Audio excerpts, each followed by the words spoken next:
Knicks legend Earl the Pearl Monroe opened a school in the Bronx back in 2021. It's called New Renaissance Basketball School, but it opened at a temporary site, and the groundbreaking ceremony for the permanent site went down on Wednesday. So we have Peabody Award-winning filmmaker and playwright Dan Klores, who was a part of the storytelling surrounding this new school, and he joins us now to talk about it. Dan, how are you doing? How's it going?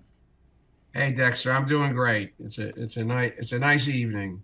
It's Yeah, a, good evening. Glad to talk to you. Always pleasure to talk to a fellow Brooklynite on here, as I told you before. So let's Same start. here, baby.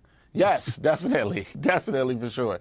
Dan, let's start off by talking about New Renaissance Basketball School. You've known Earl Monroe since your work on Black Magic. How did Earl's personal and professional journey inspire the concept and educational philosophy of the New Renaissance Basketball School? Well, Earl's always he's always been interested in education and teaching. Uh, he went to Winston-Salem State, a teacher's college. Um, when he got out of the pros, he set up an educational foundation in Philadelphia. Uh, he has a demeanor of a teacher uh, because he's a great listener and he asks good questions. So when I had the idea to do this school and it was different, it's never been done before. He was one of the first calls I made because I couldn't think of a better partner. Couldn't think of a better partner than him. What about this school specifically, Dan? Because you said it's different, separates it from other schools. What Oh about no, this it's school?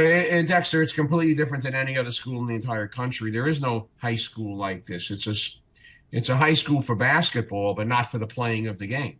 Right. I mean, not at all. I mean, if kids go there, it's a high school. All the kids are black and brown from the Bronx, mostly lower income, significantly so, boys and girls.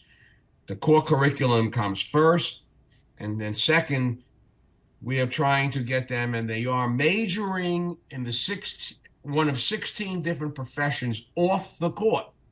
Want to be in print and digital media, want to be in broadcast journalism, want to be in nutrition, physical rehab, in arena entertainment, business, law. No one has ever done this. No one. And that's what I love. That's what I love about what this school is doing right now. It's really fascinating. Now, your work specifically, right, as a filmmaker, often explores themes beyond the immediate subject matter. With this school aiming to expose students to various career paths within basketball, how important is it to tell the stories of those who contribute to the sport off the court? How important is that to you? Oh, that's critical to me. I mean, I think it would be critical to any storyteller. I mean, otherwise it'd just be boring. I mean, how many times can you tell a story about like, I don't know, LeBron James is a basketball player. I mean, those people off the court. I mean, think about it. The first trustee we ever had was David Stern. He's the first call I made. Adam Silver has been critically important to the school. Look at the people off the court. Val Ackerman and her work at the WNBA. The lawyers who got Connie Hawkins off from that scandal and speak about a Brooklyn guy in the 60s. The lawyers who made free agency. Michelle Roberts, the head of the union. These are all people off the court. The guy who invented the 24-second clock, Danny Beeson from Syracuse. That the whole point of the school is for every guy or woman in the NBA, the WNBA, there's at least 1,000 jobs off the court Hmm. in the NBA and WNBA. Yeah, right. So how could you tell the story just on players? The last thing I felt we ever needed, ever, was another high school in this country for five-star players. Who needs that? They're Right. going to college. Right. We've got plenty of those, right, across That's right. sports. We have plenty of those, but That's right. nothing like this school right here. Now, the school integrates, as you said, basketball into the entire academic curriculum. How do you see basketball as a tool for enhancing educational outcomes for students? How do you see basketball Well, implemented? that's a great question because remember, the first thing is the core curriculum. By the way, when the kids came into the school, ninth graders in 2021, ninth graders, we gave them the literacy exams. Ninth graders, 110 freshmen. The average literacy level was fourth grade. That meant 50% of the kids are reading fourth, third, second, first, and kindergarten level. So you have to deal with the core curriculum first. You must do that. Reading, literacy, writing, right? So we don't begin the basketball integration until year two. So we have classes now. If you are interested in nutrition, psychology, physical rehab, that's in our science curriculums. By the way, the course is called Zion Williamson because we teach it through what does this kid deal with? He has weight issues, he has nutrition issues, he has injury issues, right? In our history classes, if you're interested, we teach the profession of law through some of the things I was talking about, the law cases that created free agency, that created WNBA, that created the union. Math classes, well, look at the professions: analytics, accounting, budget, finance, business. So we teach that through the classes as if they were the management and owners of a WNBA team heading into the playoffs. They have to prepare for all of those things, right? Design and fashion, that comes under the umbrella of if you were forming a team, don't you have to deal with an arena, build an arena? Don't you have to deal with uniforms for the players, uniform for cheerleaders, uniforms for people that work there, vendors, everything else, right? It just doesn't happen, man. So that's how it is. In arena entertainment, what we're doing in arena entertainment, no one has ever done before. Ever. We have a musical program. Paul Simon, the great Paul Simon, donated all of our instruments. We had one piano. That's it. One piano. And now we have every instrument you could think of, and we have a joint program with Riverdale Country Day School in the Bronx. It's a private school with us, and we're working on one musical that will have a joint production at the end of the year in June. School newspaper, print journalism, right? It took us 2 years. We just came out with our first school newspaper. It's named after Jim Dwyer, the great columnist of the New York Times that passed away. It's called the Dwyer. 2 years. That's what we're doing.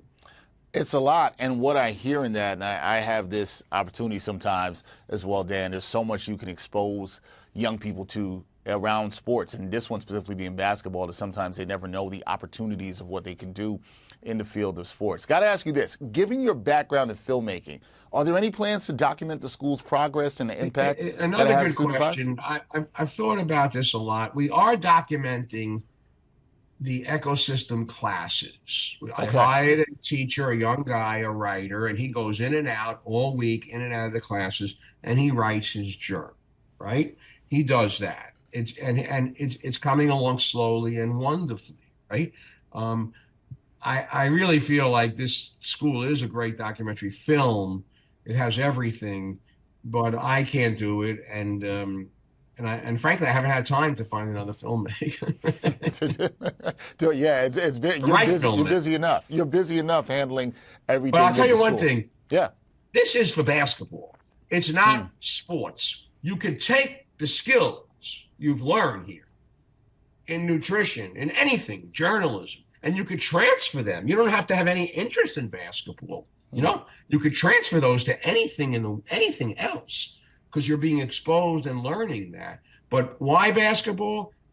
I did this on purpose because basketball is, as you know, it's the city game. Yep. Always was. Always was. Always will be. It's the city game. That's what it is. No doubt about that. I want to ask you this too, Dan. Many students, they might be interested in following your footsteps, right, as a storyteller in the world of sports. So what advice would you give to young people at the school who aspire to careers in sports media or filmmaking? Yeah. By the way, I thank you. I mean, a lot of my films have nothing to do with sports, and I made my last one. I'll never do another one. But look. I say this to anyone. You have to find something you love. If you love something, then you could begin to learn how to tell the story because you want to tell it. Then nothing beats work. Nothing beats the good luck of finding a mentor. Nothing, I judge the kids in I teach there. I judge them by the questions that they ask, not the answers that they give, you know? So, what is it? If you love something, you could research, you could outwork the next person, right? That's what it is. You could discover little jewels, right? And reveals. But again, what is storytelling? You know this as good as anyone, Dexter. Yep. Can you find the beginning, middle, and end? And sometimes that takes a year or two. And it only happens through the stuff that we were just talking about, right? Yep. If you love something, you're going to dig for it, dig for it, dig for it, right? If you're just doing it as a job, man, well, it has no chance of being great. I like that. That's great. I think that's great advice. I think that's fantastic advice for those young people. That is the great Dan Klores, award-winning filmmaker, now part of the new Renaissance Basketball School, partnering with Knicks legend Earl the Pearl Monroe. Check them out. Dan, congratulations on the groundbreaking. And we Thank will you. talk. We will definitely talk again soon down the road. Love your work and keep up the great work. Thank you so much. I look forward to it. You're doing a great job, man. You're doing great, Dexter. Thank you, Dan. It means a lot coming from you. Thank you so much. Thanks, guys. Bye.